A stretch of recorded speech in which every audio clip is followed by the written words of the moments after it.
So I started working with investors and understanding the fix and flip market. And Mm, as I am working through this, I'm learning. And with my husband and we started becoming a team to become investors. We become investors and started doing our own fix and flips and started creating our own opportunities for the people that we know. I mean, there's many properties that we even flip specifically for our clients. Then I started offering turnkey solutions for investors, meaning I will find them the that's property, fantastic. then we will go to our side business that will do the renovations. Then it will come back to me where I will list the property again, and I establish relationships that have spanned 6 7 years with these clients. Welcome to Real Estate Success Partner. We're your hosts, Devin Dubuc, David Nguyen. and we're here to talk about how to have great success in every market. Today, guys, we've just got a great show put together for you. We've brought back Craig Fossett from the Tampa Bay area, and he works with Click and Close. And Craig, who do you have with you today? Devin, I've got Ana Vega here. I got to tell you, the first time she and I spoke and I got to hear her story, I immediately said, oh my gosh, we have got to tell this story to the world. There's a lot of agents out there that have success, but she not only has success in the real estate business, but she's having success in what she does, giving back to the community. She's got a great heart, and I'm excited to hear the story. And I'm excited for the world to hear her story because it's just I'm so awesome. excited to hear this story, brother. That's fantastic. Yeah, let's Yeah, go. Let's go. Well, Ana, tell us about it. So you got started in the industry, but where'd you get your start in this world? Right? Are you from Florida originally, or let's hear a little bit about that background? Well, first of all, thank you so much for having me here. I appreciate you guys. I'm actually from Colombia, South America, and I arrived to this country in 1999 with $300 in my pocket, looking for the American dream. It wasn't easy, but hard work, determination, and the opportunities that this amazing country provides allow me not only to move forward up the ladder in life and of course in my career, but also give back so that the person behind me can also reach that step, that dream that they have. Right. So That's right. that's a little bit of me. I started in this business, real estate business. I actually Well, started, real yes, quick. What year did you move to the United States? 1999. 1999. Yes. And at that time, where did you start here in the U.S.? Did you jump right into real estate, or? Absolutely no. Absolutely no.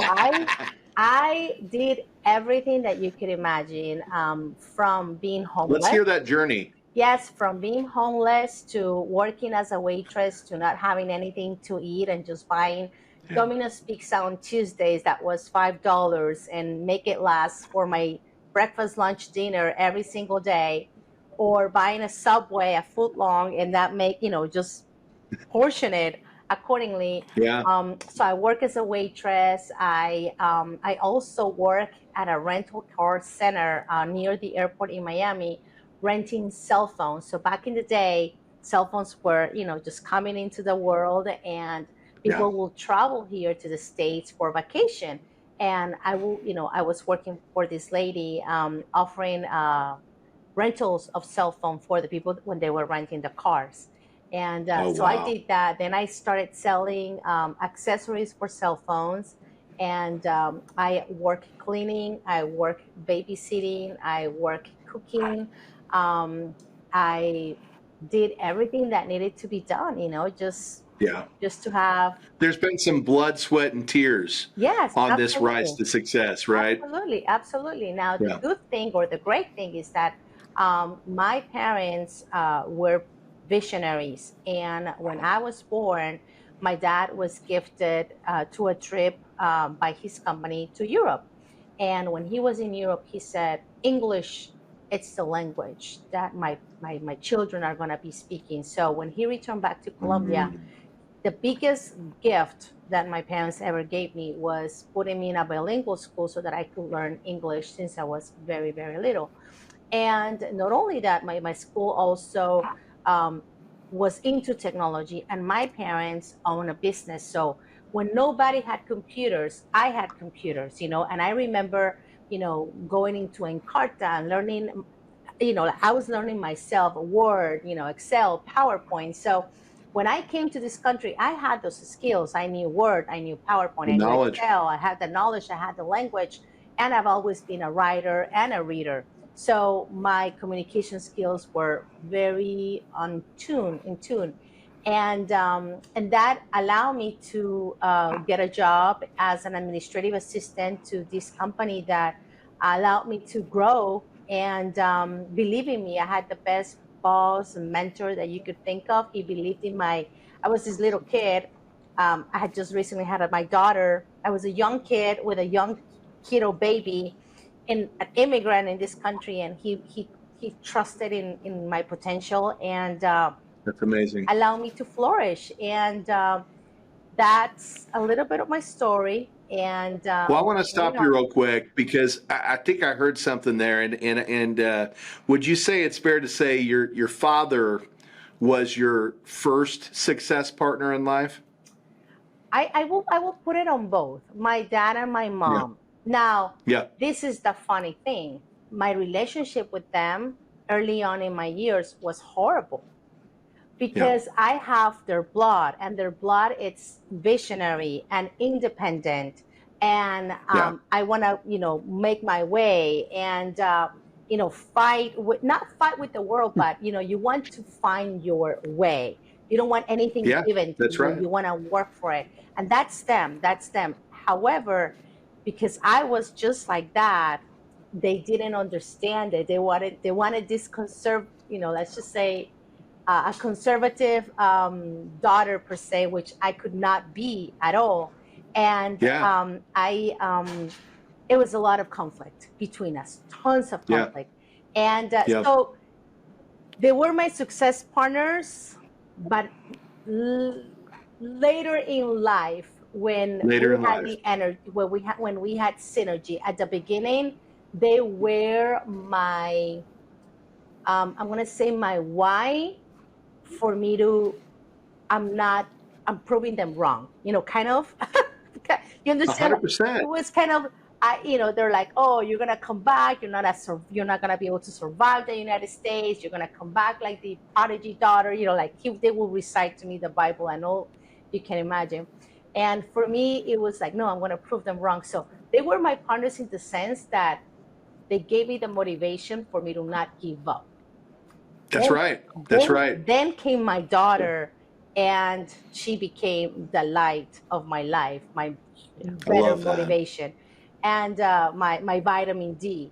And yes, and then later on, we have that synergy, and of course, So you came here to the States with, a passion yes, and a driving force behind you, ready to fight yes, to get what you wanted, correct, right? And correct, you got here and you had your daughter and you've got your light here and she's lighting your way to that success. yes. And how did that happen? So you end up into the real estate business. How? How did you get here? So back in 2004, I decide that I want to be a homeowner. And I start knocking on doors. I wanted to buy a property in this community. And I start knocking on doors asking who wants to sell real estate. I didn't know anything. And I actually found a person that wanted to sell their home. And it worked out perfectly. And that's the first home that I ever bought. And I'm like, oh, I like this. However, I was too in tune with everything else that was going on in my life. I was working two jobs. I was a marketing analyst for movie theaters. I was, had my full-time job. I was going to school full-time as well. So, and I was a mom, and I didn't have time to think about a career in real estate until 2011, when I bought my second home. And I did that when I moved to Tampa. And I bought my home during one of the most challenging periods to buy a property. I mean, the You market did. was down, the banks were dealing with all these new restrictions and laws, We and didn't know what to lend. it was horrible. Yeah. We didn't know what we could lend. Yeah. Nothing. It was so challenging. And That's right. I was able to get not only a loan, but I bought a house at an auction where the seller was in Pakistan, the title company was in Georgia.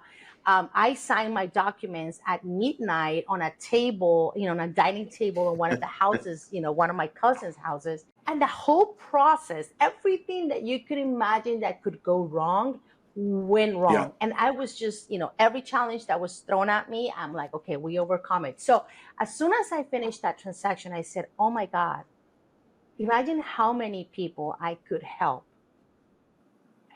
with accomplishing the dream of homeownership. Some people That's don't right. even want to go this route because they don't want to deal with everything that I just dealt with. I'm a problem solver by nature, so I love the challenge. Bring it on. But many Yeah. people don't have that spirit, right? And I'm like, you know what? There's something inside of me that says, this is what I got to do. I love the challenge. I love what I had to do and finding solutions. So I quit my corporate world. I quit everything. And I said, And what was that job at the time? I was a marketing manager for Latin America for a telecommunications company. So, and they're set up in Israel. So I was doing marketing events all over Latin America for this company, and I was traveling. And I'm like, no, I don't want to travel anymore. I'm a marketing person. I'm a PR person by nature, but I want to do this. So I quit Yeah. everything, and I set up myself for 6 months of savings. They told me that it would take me 6 months to get my first paycheck, blah, blah, blah. And I quit everything. August 1st, I signed up for real estate school. And September 11, I went and presented my exam. I passed it and immediately hung my license and never looked back since then. Let's go, man. That's Yeah. freaking awesome. I want to give a quick history lesson here because you talked about 2011 and how difficult it was to get financing. And sometimes, when we're doing these things, our audience doesn't always know what happened at that point in time. But guys, if you take things back to around 2008, 2009, we had a mortgage crisis in the United States. There was a lot of subprime lending that was done with a lot of impractical tactics. We ended up in a tailwind of foreclosures, and the lending business shut down for almost 3 years in the retrospect that people didn't have the comfort level as to what they could lend to because our mortgage industry was in such a state of disaster. And so the institutions that write these guidelines had to come back in and really take a hard look at guidelines and say, hey, look, these are what we feel comfortable lending on. This is what we feel comfortable writing. And it took them several years because even in the beginning stages of that, in the infancy, the underwriters didn't know what they could or couldn't underwrite. The Correct. restrictions were very, very tight. And so for somebody to become a homeowner, not only did they have to jump through a lot of hoops, but they may jump through a lot of hoops and actually never end up with a home, right? Correct. So those of us that went through that period of time or purchased a home during that period of time, man, left a really bad taste in the consumer's mind as to what mortgage is. Now, we've since completely repaired that. Yes. And, now we're back into a very healthy market when it comes to underwriting and guidelines and getting qualified, right? And now we actually have a much smoother process, and lenders are able to close loans much quicker, right? I know our turn time guarantee is 21 business days or less. We close loans in 7-8 days sometimes, and that's because now we do have a very healthy mortgage economy. So I always like to give these little nuggets out there when somebody mentions something like that, because you say, hey, terrible experience in 2011, and there was a lot of reasons behind that, right? Yeah. So you get in the industry saying, hey, I can make a better place. I can help these communities. I can help people with that journey to home ownership and make it way simpler. Yes. And how does that look? What happens there? Oh my God, it was amazing because I joined the business and then I kind of understood what is happening. So there were a lot of people that were getting ready to become homeowners again, right? They had lost their house, they had lost their homes, or they probably never owned a home before, but had not had a chance to save enough money to buy a property, or they were just going back to an employment, and you required 2 years of employment for you to be able to get a home. I mean, there were all these restrictions that had been added to the mortgage industry, and all of these people were getting ready to buy. So what I did is I informed myself about first-time home buyer programs.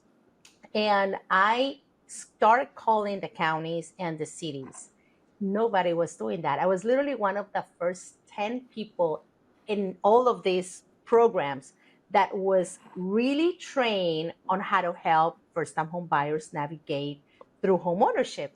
And the thing That's is awesome. that if these first time home buyers were receiving any type of down payment assistance funds by these institutions, they were required to work with a realtor that knew the business and understood the guidelines, and a lender that did that as well. So I will go every either Monday or Wednesday or Tuesday and Thursdays with my little table and my thing of cookies and chocolates, and I will sit through the entire seminars, meet the buyers, learn, sit there, learn, sit there, learn, sit there, learn, and network. And that was how I started my business. And so I became the first time home buyer lady. And then after that, I started, working with military families, and then new construction. So it just started building. But that's how actually I started building my business with first-time home buyers. In my first, let's just say, 3-4 years in the market, 3 years, I'll say 3-4 years, it was all about first-time home buyers. Then after that, it became investors. And that's how Ooh. I just move up the ladder in my business. Hey Anna, I have a question for you. Yes. You say that Spanish was your first language and English is your second language. Yes. As I don't know if people know this or not, but South Florida is the melting pot. There's a lot of immigrants in South Florida. I say at a time, Spanish may be the first language sometimes there. What percentage of your customers today are bilingual or Spanish primarily, or what?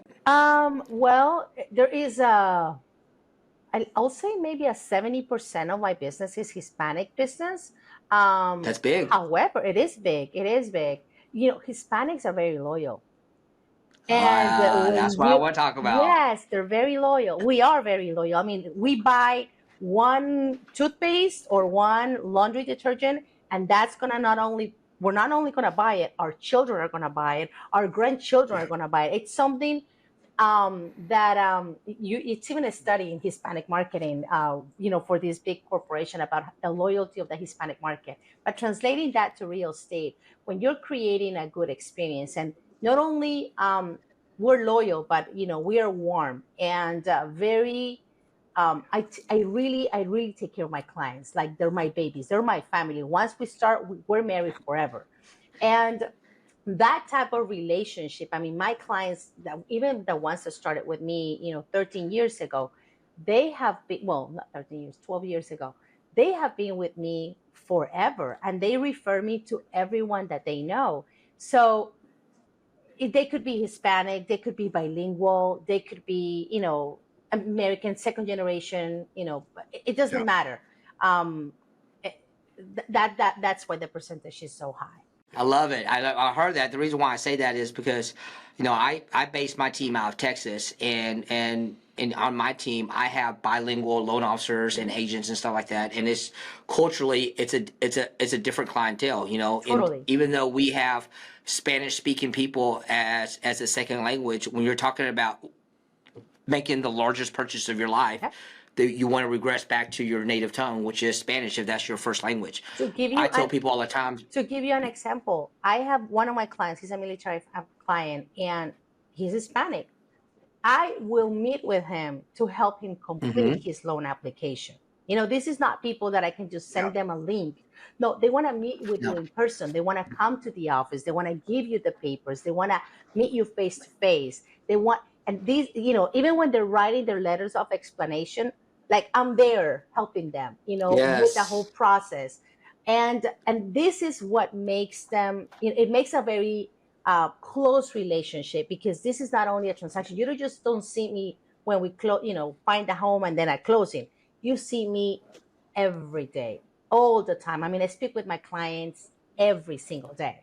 So Well, that you said is it very different. best. You said your clients are your family, They right? are my family. And Yeah.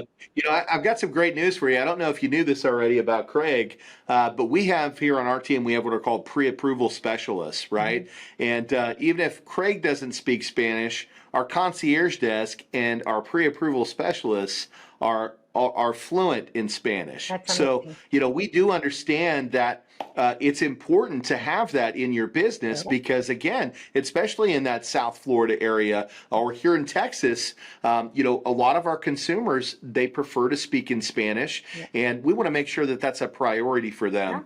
And even if some of our agents don't speak Spanish, right, we have people here that they can communicate with Yeah. to provide that service, right, because it is so important. Absolutely. Absolutely. I'm glad you guys get it. Yeah. Well, again, listen to what you just said, Anna. You are taking the application, translating it for a lot of your clients. If you're taking the application and translating, you're not out there selling. One of the things that we want our agents out there doing is selling. We provide a service to where I tell people all the time, in Texas, we call it Spanglish, where Mm-hmm. you have a mix of Texas, English, and Spanish all together. Mm-hmm. But the problem when you speak broken Spanish, it doesn't always translate to the financial words. You truly have to be able to read, write, and speak in those financial words in because they don't always translate. Well, and we talked Absolutely. about this the other day. There's not a lot of application systems that communicate in Spanish, Mm-hmm. which is a problem for the Hispanic community. Yep. And I don't know if you even know this, David, but our platform, our Click and Close platform that we use for our consumers, it's not quite there yet, but we're just about to launch Our Spanish. a Hispanic version of that Yes. online application system to work directly with those communities so that they Excellent. finally have a friendly way of being able to complete an application. Because in our industry, and I think this is on both sides of the table, Anna, there just isn't a lot of literature that speaks to both sides. Correct. And we're finally, as a business, and not just our business, but other businesses as well, starting to realize this is a problem in our industry and it needs to be corrected. Yeah. Absolutely. Absolutely. Yes, I'm with you guys. So let's talk a little bit about your business today. So we know you got your foot in the door because you had a driving force and you said, I'm going to make a difference, right? Correct. And so you land here in the United States, you wind up in this industry, you start off with the first time home buyers, you end up working with some investors, right? Where are you today? Where did that take you today? So I started working with investors and understanding the fix and flip market. And Mm, as I am working through this, I'm learning. And with my husband and I, we started becoming a team to become investors. We become investors and started doing our own fix and flips and started creating our own opportunities for the people that we know. I mean, there's many properties that we even flip specifically for our clients. Then I started offering turnkey solutions for investors, meaning I will find them the that's property, fantastic. then we will go to our side business that will do the renovations. Then it will come back to me where I will list the property again. And I establish relationships that have spanned 6-7 years with these clients. And this took me next to my next step, which is me becoming a general contractor and started building. And in That's great. 2017, 2018, I started seeing the shift in the market. The REO business had been very active, so we were able to find flip opportunities. But 2017, I started seeing, you know what, this is going to dry up. We're going to have to start thinking outside the box. So I met with my team and I said, you know what, this is what we're going to do. We're going to start buying land. And we're going to start buying land and we're going to start Mm, building. But we're going to be focusing on affordable housing because affordable housing is going to that's become right. very expensive. And if we're able to secure land right now at a very uh, lower price, we're going to be able That's right. to provide affordable housing in the next two to You're going three to solve years. that solution. And I saw that back in 2017, 2018. And that's the route that we took. And we started purchasing land and building. And that's exactly what we're doing right now. So of course, I have a real estate side business in which I serve buyers and sellers. And then I have also my business of construction and my business of renovations. And then I have my business of my own investments in which I purchase properties not only for fix and flip, but also to keep them, buy and hold, which are my own income properties. So those are the businesses That's that we amazing. manage. And you know what you're telling me in this, and I don't know how much of this you and Craig have talked about. I assume a lot, considering he brought you here on the show. But that actually is very hand in hand with the project that our CEO put together. We actually specialize in one-time close loans, and we do that because, again, we recognize there's a housing issue. There's not enough homes on the ground for purchasers, but more importantly, and I recognize this in the community I come from. I'm from a small town in Kansas. When you want to go out and you want to buy a home, and you want to buy in that lower income price point, typically what you're left with is a selection of homes that is really just not that great, right? Either they're homes that are run down and need renovation, and most people can't see how that could transition into a home for them, right? Or they're just homes that are way outside of their price point, and so the lower income families, they can't find suitable housing, right? So with our one-time close program, depending on the communities, we offer up as much as 100% one-time close, right? And I'll tell you why this is fantastic, because when you're out there buying that land out there and you're trying to make that affordable housing, a lot of the times what builders run into is a financial problem, right? I can only build one house at a time or 5 houses at a time because I only have so much capital to go around, right? But with the programs like ours that allow for 100% financing, you can provide the land, we could provide the financing. The borrower ends up not having to put any money out of pocket. They could roll the payments into the loan during that period where the home is being built out. You, as the owner of the business and the construction company, are getting checks at each stage of completion of the project, right? And in the end, the home is built. Everybody's received their compensation. But the best part, and this is what I think you're in it for,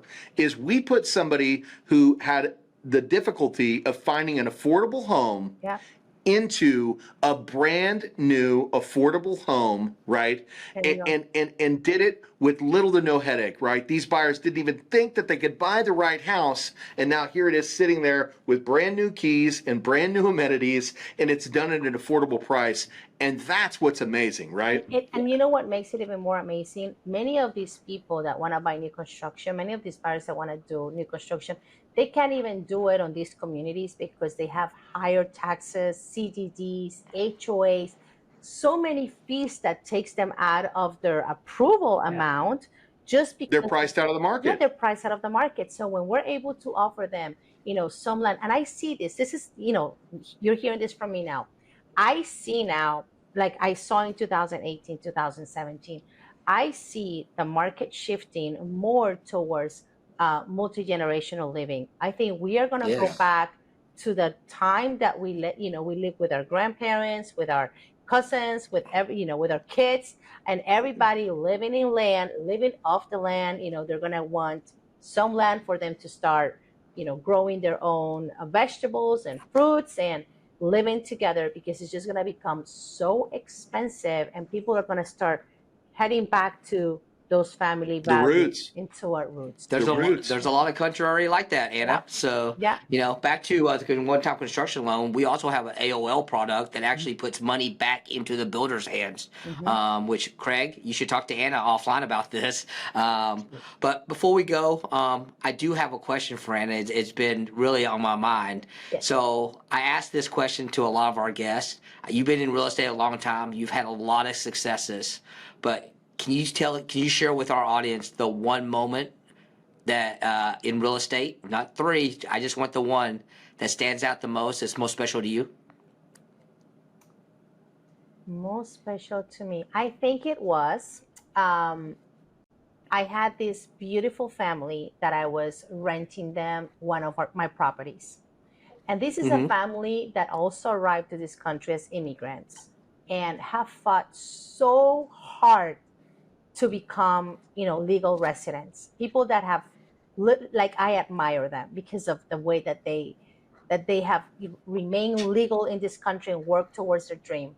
And I had a home and I offered that to them so that they could rent it, with the condition that I wanted them to become homeowners.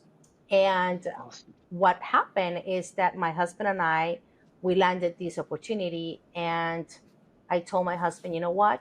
We're going to flip this property and we're going to flip them for them. We're going to flip this property. We're going to make it for them, for their family. They have babies. They have a special needs kid. And I said, we're going to make everything for this family. So we did, and then we came to their home, and I said, you know what, you guys are ready for home ownership, and I said, I'm going to help you. And I spoke to the lender, and we made it happen. And when we gave them that house, it was big. Awesome. It was big. Well, thank you for sharing that. I think you've touched me in a way. I'm tearing up right now. So thank you for that, Dana. Thank Well, you, real guys. quick, Craig, I could see you were about to say something, brother. I want to get your voice out there. Craig, what were you going to contribute today? Well, I know when I first met Ana, one of the things we talked about, I had asked her a similar question to David, and she had told me that she won an award at her local office, and then that went regional, and then that went to the state level. And I just loved it because, again, it was an award not for the most sales, but it was for the biggest heart. And I'd love for you to share a little bit about that award. That to me, that was, as soon as I heard that, that's why I said, you've got to be on this podcast, because it was just such an amazing story. I'd love to hear about that. Thank you, Craig. So my former brokerage, it's all about culture. Now, the interesting thing is that this is not about culture. This is just who I am. It's my essence. I really love, really, like, my purpose is helping people. My purpose is lifting up, just there's enough cake for everyone, and I want to share it with everyone. So that is just who I am. That's my nature. And I never in a million years thought that being like that will merit an award, because I'm not doing it for an award. I am just doing it because this is the way that I love living my life every single day. And my former brokerage see this, they call this culture. And they have what is called the cultural ambassador. And everyone in my office, I didn't know, voted for me to become the cultural ambassador for the office. Well, the office has to go into a regional level and, put the word out there, because every office will have their own cultural ambassador. Well, I not only made it in the regional level, but I actually ended up representing the region at a state level. And then they actually took me to the national level, and I was inducted as the cultural ambassador nationally for the North Florida region. So it was a beautiful recognition, because you see in a little award, medal, whatever, what your peers seeing you. And so it feels very nice. It's very rewarding. But it feels more rewarding when I have built those relationships with my colleagues, with my community, with my clients, and that is what matters. So. Well, let me tell you something, Ana, and I want to start back from where we began on this journey today. We can't talk all day, but I want to say something. You came to this country, right, and you had nothing, and you struggled a really long time to get where you are today.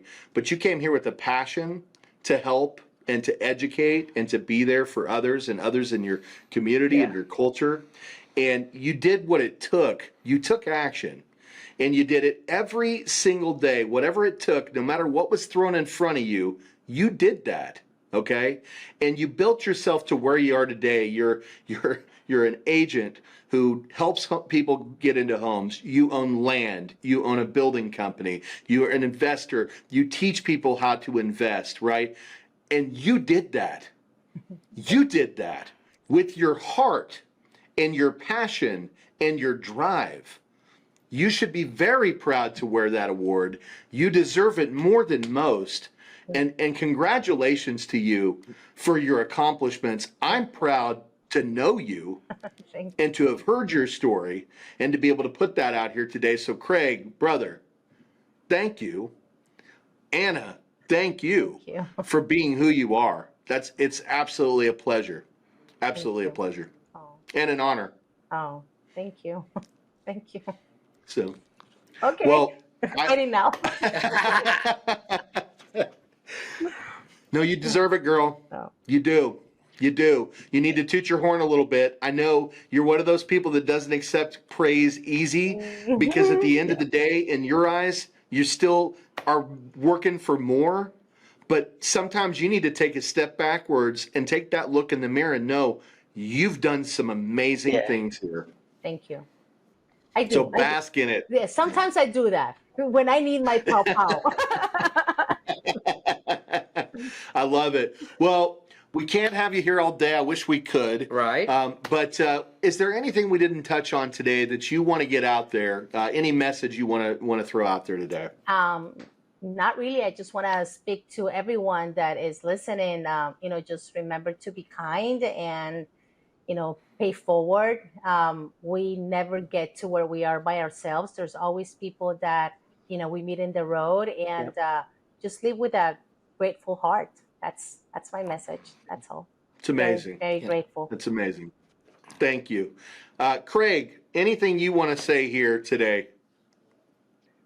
I just want to say I love your story. I've loved it from the first time I heard it, and I appreciate you and looking forward to, getting to spend more time and know you more and getting a chance to see this in action. So I'm excited about it. Well, Ana Vega, if the people out there want to find you, let's start with what area do you serve? You're in Florida. What's your market? I'm in the state of Florida, and I serve everything from Central to West Florida. So the Tampa area, Ocala, Orlando, Lakeland, Northport, Sarasota, Bradenton, Clearwater, St. Pete. We have no limitations. Actually, my license is good for the entire state of Florida. So I have even served people in Boca Raton, in Miami, and no boundaries. So yes, they can find me in the entire state of Florida, whoever they want, for investment purposes, for first-time home buyers, if they're looking to sell, they're looking to relocate, military families. I love working with military families. I am just so grateful to work with them. And yes, and anyone that is dreaming about homeownership, wants to become a homeowner, wants to become an investor, wants to build a house from the ground up, we can partner with you guys to make this work. And yes, and they can find me anywhere. I'm an open book. I'm on Facebook, I'm on Instagram, or they can just go ahead and call me. And what are those on Facebook, Instagram? What are those tags? So in Facebook, they can find me with my name, Ana Milena Vega. Or they can find me on Instagram, Anna0613. That's my Insta. And or they can find my business page, which is Ana Vega RE, and also in Insta. So we'll make sure we put those down there in the comments section so folks can see that when we publish this thing. And what's a good phone number for you, just to get it out there? Absolutely. So 305-343-4597. Let's go. And Craig, how about you, brother? If the people down there in that Florida area need some help with financing, how do they get in touch with you, Craig? Real simple, 727-480-8122. They can also find me on Instagram, Facebook, Twitter, LinkedIn, Craig Fossett. Not too many of us out there, so I'm pretty easy to find. I love it, brother. I love it. And let me tell you something.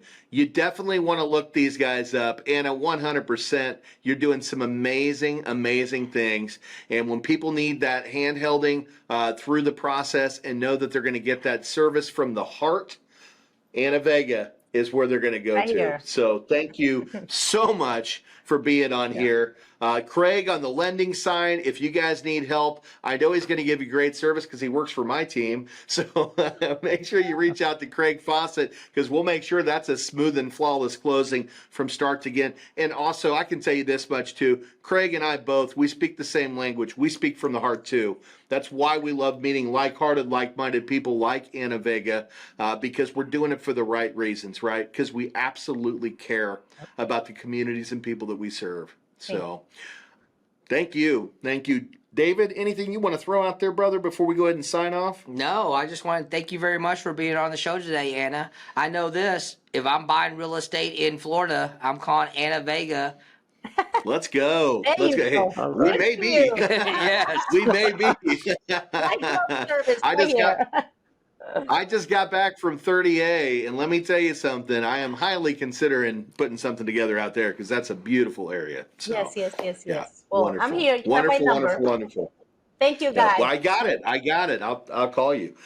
So we're your real estate success partners. I'm Devin Dubuc. I'm David Nguyen. And if you want to find us, you can check us out at www.realestatesuccesspartner.com. Again, that's realestatesuccesspartner.com. You can also find us on Spotify, iTunes, iHeartRadio. We're on all the listening platforms. If there's one you like to consume media, we're probably there. But I highly check you move over to YouTube to check this one out. You're going to want to see that video and get to meet Ana Vega and Craig Fossett live and in person. And we'd love it if you subscribe, but we love those 5-star reviews. Let's go. So thank you for joining us. Until next time, we'll see you then. Bye, guys.